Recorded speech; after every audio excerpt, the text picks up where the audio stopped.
putusan MK yang penuh dengan kontroversi yang katanya untuk keluarga. Putusan MK ini memang tendensi politiknya lebih kental daripada tendensi yuridisnya. Satu keluarga kan jabatan-jabatan sentral di pemerintahan. Apakah bisa angka 40 tahun itu disepadankan dengan berpengalaman dalam pernah kerja tidak? Oke teman-teman, kembali lagi bersama kita di podcast Cagak Hukum. Kali ini kita bakal ngebahas tentang putusan MK yang penuh dengan kontroversi yang katanya untuk keluarga. Podcast Cagak Hukum dinyatakan dibuka dan terbuka untuk umum. Oke, sekarang kita bersama dengan Mas Yuniar, seorang peneliti di Pusat Studi Hukum Konstitusi di UII ya Mas ya. Oke, kalau dari pandangan Mas Yuniar sendiri dari putusan MK kemarin, itu kira-kira emang logis nggak sih kira-kira dari pandangan Mas Yuniar dengan putusan MK yang telah diputuskan kemarin itu? Oke, kalau ditanya soal logisnya ini kita relatif ya. Kalau logis itu kan kita mungkin harus pakai nalar, harus pakai metode berpikir atau metode berpikir kritis misalnya ya. Dan itu tentunya setiap orang memiliki penilaian sendiri-sendiri. Ya. Kalau kita lihat dari logis dalam pengertian logika berpikir hukum, yaitu bisa dikatakan logis-logis saja. Artinya ada sebab, ada permohonan, ada pertimbangan, dan ada putusan. Nah, cuman yang kemudian kita nilai logis tidaknya itu apakah antara permohonan, pertimbangan, dan putusan itu nyambung? Ya. Nah, kan begitu. Di samping itu, soal logika atau logisnya itu tadi kan perlu kita lihat konteksnya. Nah, konteksnya kan permohonan ini tuh tentu kita tidak bisa lepaskan dari isu politik, ya kan? Apakah putusan ini memang ada tendensi politik tertentu atau memang murni untuk kepentingan bangsa dan negara? Jadi kalau menurut Mas Yuniar sendiri ada tendensi politiknya nggak di sini? Dari pandangannya Mas Yuniar pribadi. Iya. Kalau pandangan pribadi, pertama putusan ini kan bisa kita baca bagaimana kemelut politik di dalamnya, termasuk kemelut politik di antara hakim Mahkamah Konstitusi sendiri. Karena kita tahu Mahkamah Konstitusi memutus tidak bulat, ya kan? Ada 5 hakim dan 4 hakim yang tentunya 4 hakim berseberangan, 5 hakim yang 3-nya sesuai dengan amar putusannya, 2-nya memang concurring atau memiliki alasan berbeda. Sekalipun nanti kita bisa diskusikan soal concurring itu. Nah, menurut pendapat saya berarti putusan MK ini memang tendensi politiknya lebih kental daripada tendensi yuridisnya. Ya. Meskipun kalau kita baca ya di dalam pertimbangan hukum itu ya ada rasionalitas yuridisnya ada, tapi rasionalitas politik lebih kental. Ya. Karena memang apa yang diuji adalah undang-undang tentang pemilihan umum. Tentunya itu undang-undang tentang politik gitu aja kita sebut. Isunya isu politik. Ketentuannya soal ketentuan politik, bukan soal misalnya kelembagaan KPU, misalnya kelembagaan DKPP, mekanisme penyelesaian sengketa dan sebagainya itu kan meskipun itu kaitannya dengan pemilu tapi tidak terkait langsung dengan isu politik. Misalnya isu politik di sini adalah pencalonan capres cawapres. Nah, makanya memang kita nilai bahkan bukan hanya sikap saya secara pribadi, sikap PSHK secara institusional itu menyatakan ini rasionalitas dan aspek politiknya lebih kental menyelimuti dibanding rasionalitas yuridis. Nah, iya benar nih Mas Yuniar. Tapi kan kemarin pas di sidang MK itu kan ada 3 permohonan ya Mas, dari partai PSI, terus partai Garuda? Gelora atau Gelora apa Garuda sih Mas? Pokoknya ya, lebih dari Gelora, satu sama yang terakhir itu dari UNS. nantinya lebih dari satu perkara. Pertanyaan menariknya kenapa yang 2 ini ditolak, yang dari Mas UNS yang Dan permohonan jeda waktunya juga singkat banget Mas. itu bilang secara eksplisit di permohonan sebagai fans Raka Buming Raka itu malah diterima. Itu dari pendapatnya Mas Yuniar gimana nih Mas? Iya. Jadi memang perkara ini kan tidak tunggal, tidak sendirian, tidak hanya satu perkara. Dan memang kenapa kemudian publik termasuk kami mengkritisi putusan MK ini agak negatif gitu ya tendensi kita. Karena memang jarang MK itu seprogresif ini. Menurut kami memang ini progresif, bahkan kalau dilihat dari hukum progresif kita bisa berdebat, bisa diskusi, tapi yang jelas progresif banget, aktivisme banget, ya kan? Proaktif, kalaupun tidak bisa dikatakan progresif. Karena dengan permohonan, kalau teman-teman baca positanya atau alasan permohonannya itu sangat, ya bukannya kalau saya nilai bukan jelek ya, tetapi sangat Bukan, selain kita sangat Tidak masuk akal. ya sederhana banget, dangkal lah lebih tepatnya. Gampang Gampang dibantah lah, dibantah. gitu. Bisa dibantah. Sekelas hakim MK itu bisa dibantah, bahkan bisa ditolak. Legal standingnya, kedudukan hukumnya tentu sangat. Biasanya saya punya pengalaman JR di MK itu, dan kita sudah pernah di NO dinyatakan tidak diterima permohonan kita waktu itu, dikarenakan legal standingnya nggak memenuhi. Ketika kita menguji materi undang-undang MK, artinya MK dalam konteks perkara yang itu memang ada tendensi tertentu. Nah, MK dalam konteks ini hakim yang mungkin mengabulkan ya dalam konteks ini, itu ternyata bisa menerobos hal-hal yang sifatnya legal standing harus diperkuat, posita harus diperkuat, petitum yang harus jelas, tidak obskur, nibel misalnya gitu kan. Tetapi dengan permohonan yang menurut saya memang sangat ya dikatakan simple lah, gitu lah ya, simple, tidak komprehensif, tidak holistik, tidak argumentatif, argumentasinya juga tidak begitu kuat, itu nyatanya bisa goal di Mahkamah Konstitusi. Karena apa? Ternyata memang itu ada unsur politiknya tadi itu. Nah, terkait dengan perkara sebelumnya, ini yang menarik. Di perkara-perkara yang lain yang diputus sebelumnya ditolak itu justru menurut saya permohonan postnya lebih kuat, lebih argumentasinya lebih bagus misalnya ya. Kemudian bahkan di sidang pemeriksaannya menghadirkan presiden, menghadirkan DPR dan lain sebagainya. Tetapi di perkara ini memang MK mungkin merasa cukup karena dengan kehadiran presiden DPR di sidang sebelumnya merasa cukup dan tidak memanggil kembali, karena selain mungkin mereka merasa cukup, kan merasa ya nggak perlu lah, waktunya sudah pendek, yang penting kita putus saja. Jadi agendanya cuma mendengar keterangan pemohon, kemudian memeriksa bukti-bukti dan langsung putusan. Ringkas. Nah, jadi lebih ringkas, permohonannya ringkas, proses persidangannya ringkas, dan diputus. Tapi goal ya. Tapi coba tanya lawyer-lawyer mana yang seperti ini.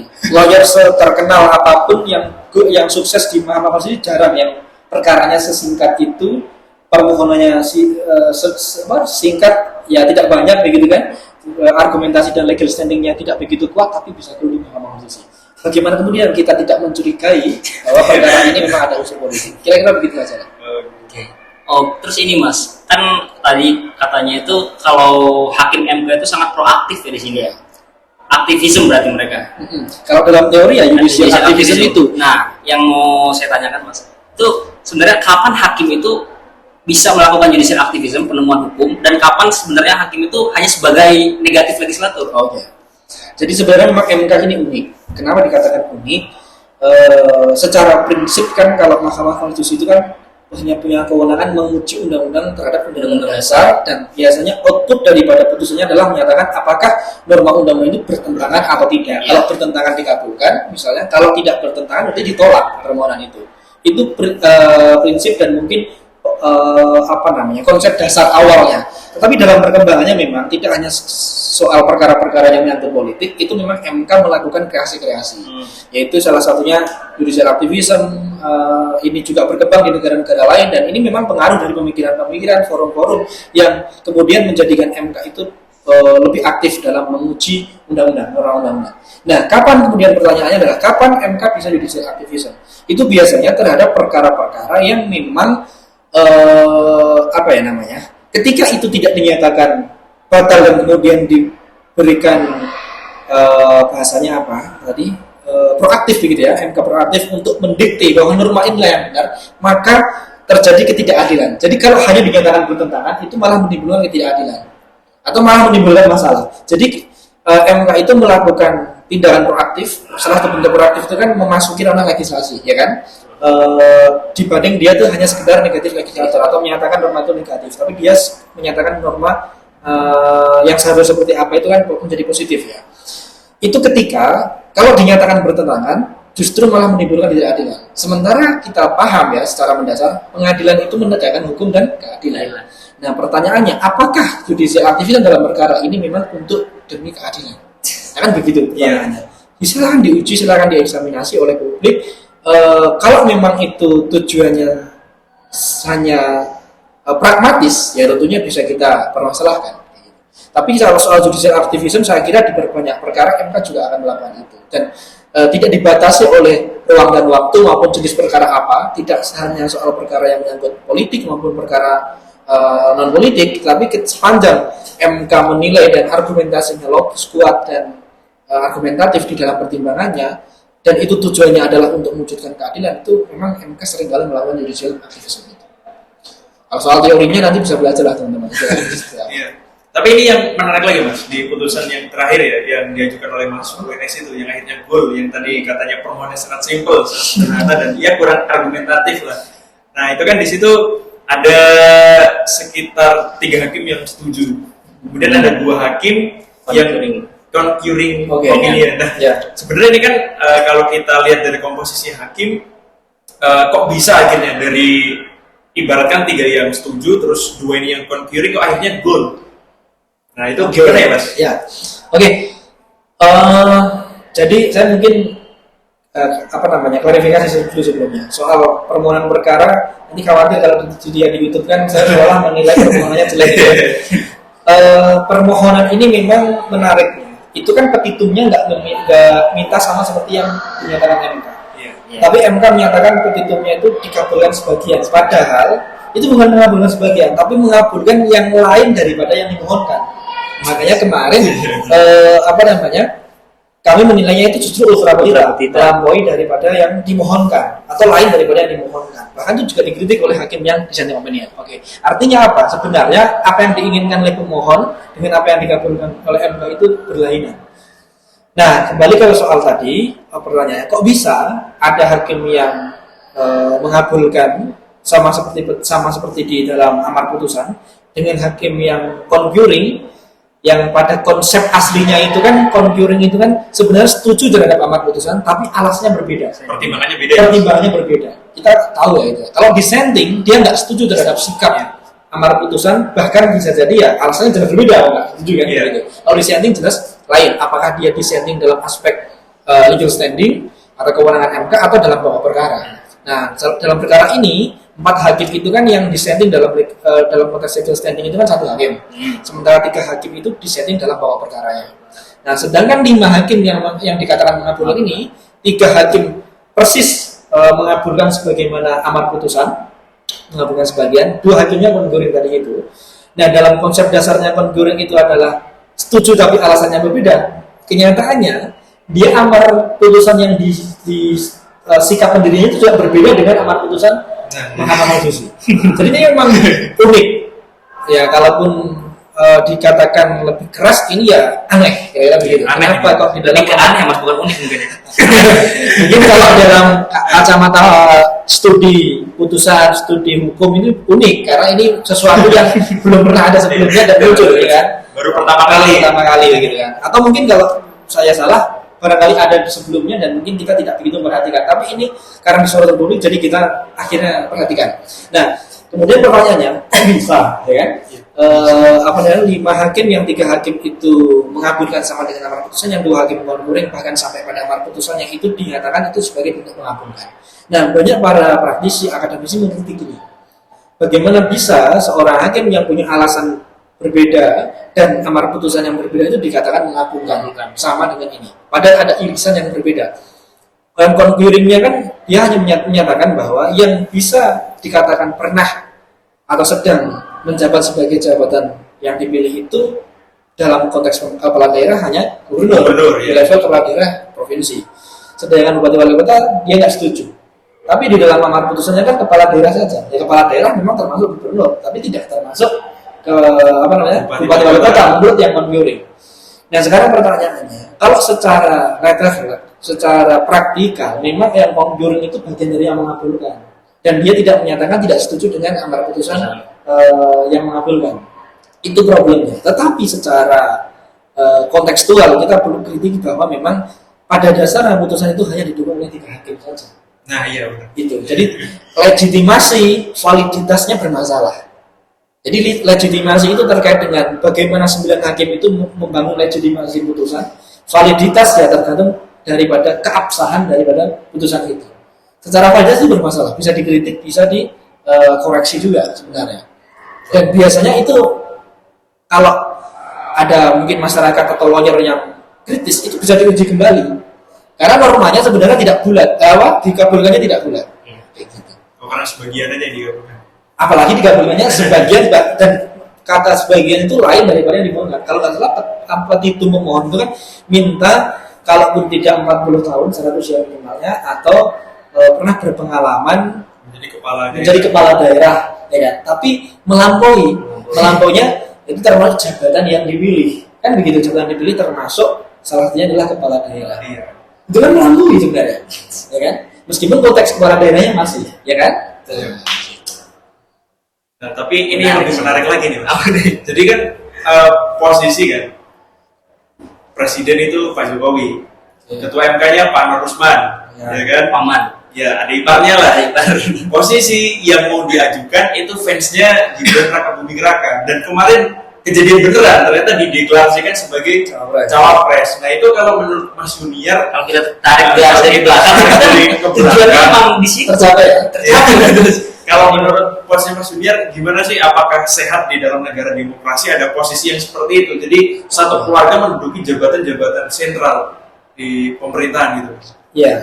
Ya meskipun kalau kita nilai ya nanti kan tetap ya seperti saya akan menjawab seperti politisi ya, pasti nanti kembali kepada rakyat yang memilih, itu pasti ya kan. Wah, itu banyak banget. Ini kan tegaskan kembali, silakan nanti dihukum saja, rakyat nggak usah memilih yang kayak gitu kan, kira-kira begitu. Itu sama saja sebenarnya setelah tersirat. Politisi yang bilang begitu termasuk bapaknya sendiri, ya nanti kan dipilih rakyat, dihukum saja. Kalau memang kita nggak suka dengan dinasti, nggak suka dengan adanya kekuasaan dipegang oleh para keluarga, itu ya kita nggak usah pilih. Dan memang cara menghukumnya itu lewat pemilu itu. Dan dalam teori kita justru punya kesempatan di dalam pemilu itu untuk tidak memilih yang tidak benar untuk berkuasa, kan begitu. Tetapi dalam konteks penominasian, pencalonan ini memang agak bermasalah, dan memang arahnya ke sana itu sebenarnya dalam demokrasi dikatakan tidak sehat juga. Meskipun demokrasi itu kan luas ya, termasuk pemilu kan bagian demokrasi. Jadi besok ketika pun pemilu yang sepanjang orang itu tidak kemudian diangkat ditetapkan sebagai presiden secara sepihak, itu kan juga bagian dari demokrasi. Artinya rakyat masih diberikan kesempatan untuk memilih di antara yang disediakan. Tetapi sebelum itu juga harus ada proses demokrasi. Bagaimana kemudian publik terlibat dalam penominasian.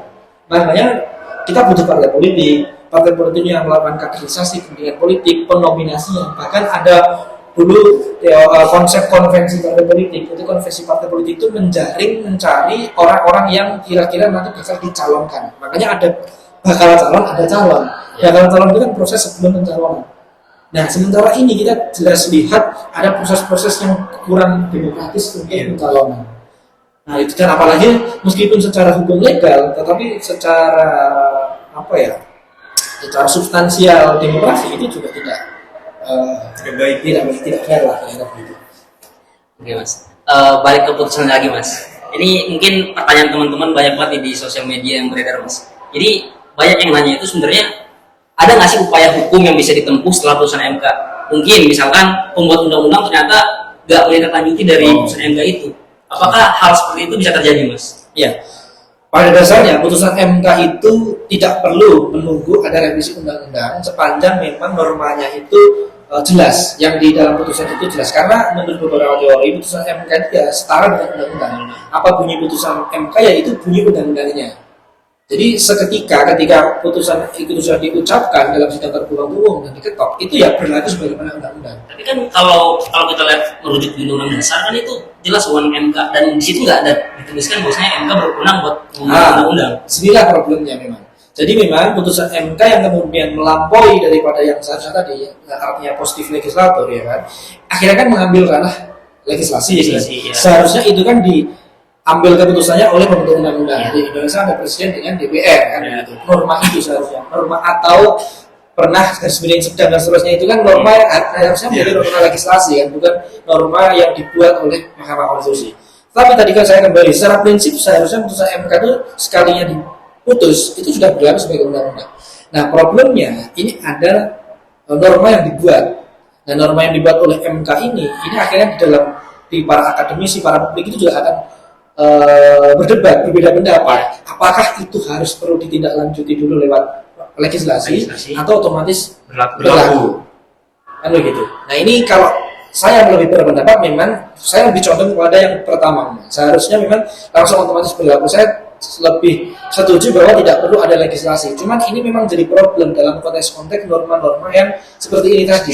yang seperti ini. Tapi begitu. Dan kalaupun itu diserahkan kepada lembaga legislatif untuk membentuk, dalam sejarah pemeriksaan perkara ini, Presiden atau pemerintah dan DPR itu menyerahkan kepada Mahkamah Konstitusi. Bisa dibaca saja di risalah pemeriksaan ketika mendengarkan keterangan pemerintah dan DPR dalam masalah itu, mereka bersepakat menyerahkan perkara soal syarat usia ini kepada MK. Kan ditanya sama Hakim Konstitusi, yang bertanya Pak Saudi Isra itu yang dissenting. Oh, yang dissenting ya. Sebenarnya pemerintah dan DPR itu setuju nggak kalau ini diturunkan menjadi 35? Pertanyaannya sederhana. Kami setuju. Loh, kalau setuju kenapa nggak direvisi normanya? Revisi undang-undang kok malah dibawa ke MK. Ini kan sama saja melempar bola panas sama Mahkamah Konstitusi. Biar nanti MK-nya yang dipermasalahkan. Intinya kan mereka juga banyak mengkritik, banyak nggak setuju terhadap produk MK kan, karena banyak membatalkan produk pembentuk undang-undang. Dan akhirnya dari situ kita melihat sekalipun itu diserahkan kepada pembentuk undang-undang ya pasti akan goal saja. Cuma kalau lewat proses revisi itu kan prosesnya panjang. Ya. Harus lewat prolegnas daftar komuniti terbuka kalau putusan MK. Kayaknya udah selesai pemilu duluan itu Mas. Iya, lewat waktu tahapan-tahapan itu keburu pemungutan suara, akhirnya kepentingan yang diinginkan nggak tercapai. Jadi memang begitu. Dan dalam beberapa perkara untuk efektif dan efisiensi ya putusan MK itu sekalinya langsung berlaku. Cuma kami dalam beberapa riset dulu dengan Nikmat sudah menyarankan sekalipun putusan MK itu langsung berlaku seketika diputus, itu perlu untuk ditindaklanjuti lewat perubahan undang-undang. Tetapi tidak harus seketika. Maksudnya ya bolehlah kapan-kapan, tetapi secara norma ketika mau jadi buat rujukan buat dasar hukum ya putusan MK itu. Udah bisa. Misalnya pasal sekian ayat sekian undang-undang ini sudah dinyatakan bertentangan dengan undang-undang, putusan MK ini sudah bisa dirujuk. Itu untuk efektivitas dan efisiensi dan implementatifnya putusan MK. Kalau menunggu legislasi itu malah terjadi ketidakpastian hukum. Oh iya benar. Itu masalah. Ketidakpastian hukum. Oke, menarik sih. Terus ini Mas, kan tadi ini kayaknya dari DPR dan pemerintah itu melempar bola panas ke MK, sehingga sekarang itu masyarakat punya pemikiran bahwasanya MK itu merupakan alat legitimasi kepentingan golongan gitu, politik. Nah itu tanggapan Mas Junior tentang pernyataannya gimana? Ya, banyak yang menulis atau menggunakan konsep autokratik legalisme Jadi memang melegalisasi autokratis itu tadi. Nah, dalam konteks ini memang MK ini berada di persimpangan ya. Ketika dia kemudian mau mengcounter produk-produk politik maupun mengcounter kepentingan politik, dia akan terjadi semacam resistensi, benturan atau tubrukan dengan lembaga cabang kekuasaan yang lain. Sementara cabang kekuasaan lain itu yang punya kepentingan, yaitu pemerintah dengan DPR. Dalam hal apapun, dalam produk legislasinya maupun dalam hal-hal kaitannya dengan politik seperti ini, kan mereka yang akan ikut pemilu kan begitu. Yeah. Itu resikonya. Tetapi resiko sebesar apapun, ya itulah perjuangan MK yang sejati. Dia kalau memang itu tidak adil, tidak benar berdasarkan undang-undang dasar, ya dinyatakan harus bertentangan dengan undang-undang dasar. Kalau memang itu tidak benar, ya jangan dinyatakan bertentangan. Kan semestinya perjuangan konstitusional MK kan di situ. Dia bukan menegakkan kepentingan politik, tapi dia menegakkan konstitusi. Sekalipun konstitusi itu juga produk politik juga, kan begitu. Tetapi kan MK disumpah, MK itu disumpah untuk menegakkan konstitusi, kan begitu. Nah, oleh karena itu, ketika MK kemudian dalam perkembangannya menjadi autokratik legalisme, ini yang bermasalah. Bahkan bukan cuma MK, DPR, Presiden sekalipun kan sering memberikan legitimasi hukum terhadap kepentingan politik dan kepentingan golongan lebih tepatnya untuk memuluskan agenda-agenda politik para golongan itu. Nah ini yang perlu kita suarakan dan perlu kita kritik terus kita counter bahwa itu ada yang tidak benar. Sekalipun itu secara legal nggak ada masalah. Nah, kalau kata orang Jawa, benar itu belum tentu benar, kan? Benar itu belum tentu tepat. Nah ini yang bermasalah di negara kita. Oke, menarik sini Mas.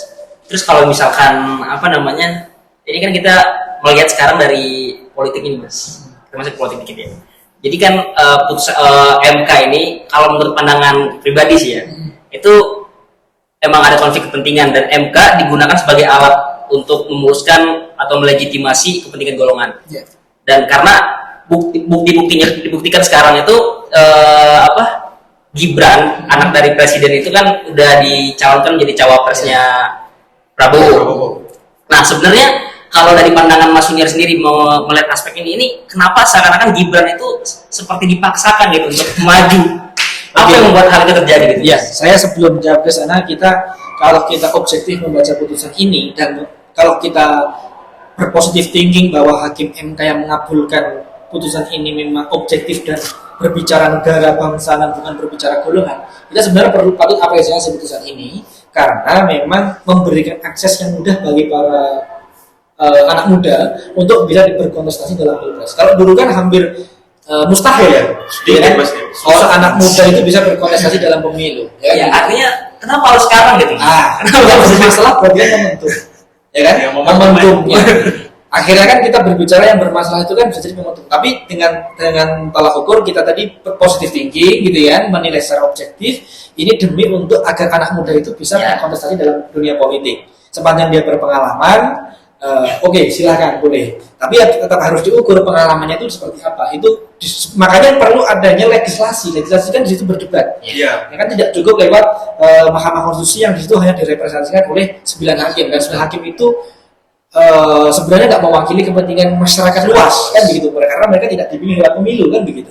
Harus berdiskusi kriteria berpengalaman itu seperti apa. Tapi kita kembali ke soal tadi momentum. Berarti kan ada momentum yang di sini memang terkesan di paksakan dan momentumnya apakah karena Presiden Jokowi masih memimpin? Itulah, nyambung. Presiden Jokowinya masih nyambung, bapaknya. Kemudian dia mau selesai, nggak mungkin mencapres atau bahkan kalau menjadi cawapres kan nggak mungkin. Kalaupun sepertinya harusnya bisa, atau kalau misalnya mau jadi 3 cawapres periode kan nggak mungkin juga. Nah, oke, akan ada batasan. Nah terus anaknya memang berpeluang dan sedang dipromosikan untuk dijadikan bakal calon saat itu. Sementara ada perkara yang diajukan ke Mahkamah Konstitusi dan itu tendensi pemohonnya memang mengidolakan wali kota Solo untuk dicawapreskan. Jadi ada momentum di sini yang kemudian menjadikan perkara ini kontroversi, perkara ini ramai, viral dan menjadi bermasalah. Karena memang seakan-akan tadi itu seperti yang kamu bilang, ini dipaksakan. Anak ini kayak semacam dipaksakan. Kamu maju sebagai cawapres. Kalau ditanya secara hati nurani belum tentu dia siap juga. Kan secara usia, secara pengalaman kan ya Allah, kan cuma baru 2 tahun jabat sebagai wali kota, belum selesai. Pengalaman memimpin secara nasional, bagaimana mengelola ekonomi secara nasional, memahami, memimpin Indonesia yang heterogen, ya kan, dari Sabang sampai Merauke, belum lagi bagaimana melakukan diplomasi internasional. Padahal pengalaman itu dibutuhkan, ya kan. Nah, sedangkan ya mungkin Pak Prabowo-nya mungkin kan dalam konteks ini punya pengalaman itu di pemerintahan. Cuman kan cawapres juga seharusnya punya pengalaman juga seperti itu. Nah ini yang kemudian menjadi persoalan. Akan memang dipaksakan lewat momentum pemilu 2024 dinastinya Pak Jokowi ini masih ingin berkuasa. Karena siapa lagi kan nggak ada. Iya. Tapi kalau dilihat dari statementnya Mas Biar tadi kan, ya kalau kita mau maju di kontestasi harusnya ya punya pengalaman lah walaupun masih muda karena kan orang-orang muda itu biasanya memiliki pemikiran-pemikiran yang out of the box. Tapi balik lagi pemikiran yang itu juga harus dibarengi sama pengalaman yang teruji juga lah, yang matang dan sebagainya. Nah, tapi yang menarik ini Mas, kalau diksi di putusan itu kan telah atau sedang posisinya. Berarti sedang ini walaupun dia baru memimpin 1 minggu, pun itu bisa benar, betul. Nah itu benar. Makanya kan gini. Pertanyaannya mendasar juga, apakah bisa syarat usia yang di situ kan normalnya kan syarat usia minimal untuk jadi capres kan 40 tahun. Kenapa kemudian rasionalitas juridis itu memilih angka 40 tahun saat itu?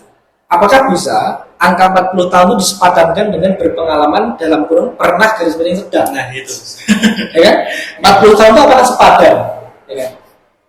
Itu sebenarnya secara legislatif yang bermasalah. Sekalipun itu dibawa ke proses legislasi, kita bisa berdebat juga apakah 40 tahun itu bisa sama dengan, kalau secara hukum ya, pernah garis miring sedang menduduki jabatan politik termasuk kepala daerah walaupun 1 minggu ataupun 1 hari. 1 hari juga sudah apa-apain sudah bisa. Langsung. Misalnya, bisa jadi ke depan ada yang kayak gitu karena memang ada kepentingan politik tertentu, dia baru dilantik sebagai kepala daerah di wali kota atau bupati karena ada kepentingan untuk cawapres atau calon, dia bisa karena sudah memenuhi secara hukum, memenuhi dia sedang kan begitu. Makanya 40 tahun ini apakah sepadan? Ini kan nggak kalau saya kurang cermat nggak tahu ya. Apakah dipertimbangkan menyepadankan syarat usia 40 tahun dengan pernah sering pengalaman dalam jalan politik? Termasuk itu kalau kita sebagai anggota DPRD ya, anggota kota, itu bisa sedang atau pernah menjadi anggota dewan. Karena itu tidak hanya yang kepala daerah.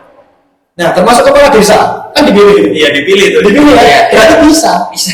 Di capres dan cawapres kan ke depan. Artinya memang luar biasa progresif putusan MK ini merobek, mematahkan semua sesuatu yang sifatnya dulu konservatif gitu ya, kita katakan menjadi lebih leluasa. Tetapi kan hukum itu kan juga salah satu fungsinya adalah membatasi, mengatur, mengontrol, mencegah sesuatu yang tidak tepat untuk terjadinya atau untuk terjadi, sehingga hukum itu memberikan batasan-batasan itu. Tapi Mas Junior sepakat nggak dengan kata-kata bahwa putusan MK ini memang sifatnya progresif, tapi tidak dibarengi dengan pertimbangan yang matang? Enggak, gini, soal progresif itu kan ada teorinya ya, progresif itu ya. Saya belum riset, belum menilai. Tetapi kalau kita lihat secara kasat mata memang kalaupun nggak progresif, saya rasa mungkin proaktif ya. Proaktif dan mungkin banyak yang berpendapat bahkan hakimnya itu menyatakan ini bagian dari diskresi dan lain sebagainya. Dan tetapi memang kalau soal tidak dibarengi pertimbangan, iya saya sepakat. Tapi soal progresifnya itu saya belum punya kesimpulan. Ya. Cuman secara sederhana saya nyatakan memang ini luar biasa karena merobek ketentuan yang sebelumnya mengatur syarat usia. Syarat usianya kan tidak diotak-atik, tetap 40, tapi ditambah disepadankan dengan berpengalaman dari itu. Pengalamannya pernah dan sebagainya. Dikasih alternatif lain. Kan itu ya silakanlah dikaji. Syarat usia itu kan apakah ada hubungannya dengan pengalaman? Tentunya ada. Orang yang usianya misalnya semakin tinggi, pengalamannya kan bisa kita pastikan semakin banyak juga. Tapi juga belum tentu orang yang usianya tinggi, pengalamannya banyak juga belum tentu. Kan tergantung konteks orangnya, kan begitu. Orang yang berusia 40 tahun belum tentu dia berpengalaman dan bisa dicapreskan atau dicapreskan. Tapi orang yang muda yang belum memenuhi 40 tahun belum tentu juga tidak berpengalaman. Nah, akhirnya kan jadi problem itu putusan MK itu. Berarti artinya putusan MK itu Mas sangat ada kemungkinan kalau memang disahkan ya nantinya. Memang ada perubahan dilegislasikan. Ada kemungkinan bahwasanya putusan MK ini ke depan itu akan kembali digunakan untuk kepentingan golongan-golongan tertentu, Mas. Potensial ya. Jadi tidak hanya putusan MK ya. Produk legislasi itu kan biasanya kita ikuti kalau sesuai dengan kepentingan kita. Iya benar. Ya kita sendiri aja mungkin ya menyadari kadang-kala menggunakan hukum itu ya yang cocok sama kepentingan kita saja. Kalau nggak cocok kita lakukan kan biasanya gitu. Yaitu tabiat atau mungkin kelemahan manusia ya. Kelemahan manusia, apalagi kalau berkuasa itu kan kira-kira hukum yang menguntungkan kita gunakan atau hukum yang kira-kira bisa bagaimana caranya biar menguntungkan kita lah itu dimodifikasi.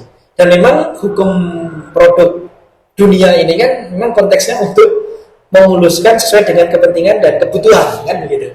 Ya kepentingan sama kebutuhan kan beririsan ya. Sulit kita mencari apakah itu kebutuhan, apakah itu kepentingan. Tapi yang jelas hukum itu kan bisa mengikuti memang ada kepentingan dan kebutuhan itu. Dan ketika hukum itu sudah disahkan, sudah berlaku, itu juga kadang-kala dicari mana yang menguntungkan. Kan begitu. Kita berbicara objektif, orang yang belum berusia 40 tahun dan berpengalaman itu bisa jadi cawapres. Tapi kan banyak ya, berarti kan nominasinya banyak. Ya. Ada anggota DPRD kabupaten kota, DPRD provinsi, DPR RI, DPD, kepala desa, kepala daerah, tingkat kabupaten kota, provinsi, itu yang bisa dinominasikan akhirnya ke depan. Meskipun usianya belum 40 tahun, tapi kan nanti tendensinya kepada siapa yang akan dia inginkan. Bukan kepada siapa yang benar-benar dibutuhkan oleh bangsa kita. Kan gitu. Itu yang kemudian jadi problem. Oke. Aku bisa narik kesimpulan Mas gini. Artinya hukum itu sekarang digunakan bukan untuk membatasi kekuasaan, tapi buat melanggengkan kekuasaan malah ya. Bener nggak? Atau bisa jadi terus? Bisa. Jadi ya memang kalau kita sebagai pengamat ya, bukan pelaku, itu memang ada arah ke sana. Jadi kalau berkuasa itu siapa sih yang nggak enak? Dilayani, ya kan, diamankan, bisa memberikan akses-akses tertentu, punya kewenangan, mendapatkan fasilitas, dan selain itu yang paling penting tadi itu dia punya kewenangan. Yang paling enaknya berkuasa itu mungkin karena kewenangan. Dia bisa kasih apapun juga yang mungkin orang biasa nggak bisa kasih. Ya kalau makanya kewenangan untuk kejahatan itu kalau ibarat pedang, kalau digunakan untuk kebaikan dia juga akan baik, kalau digunakan untuk kejahatan dia akan buruk, kan begitu.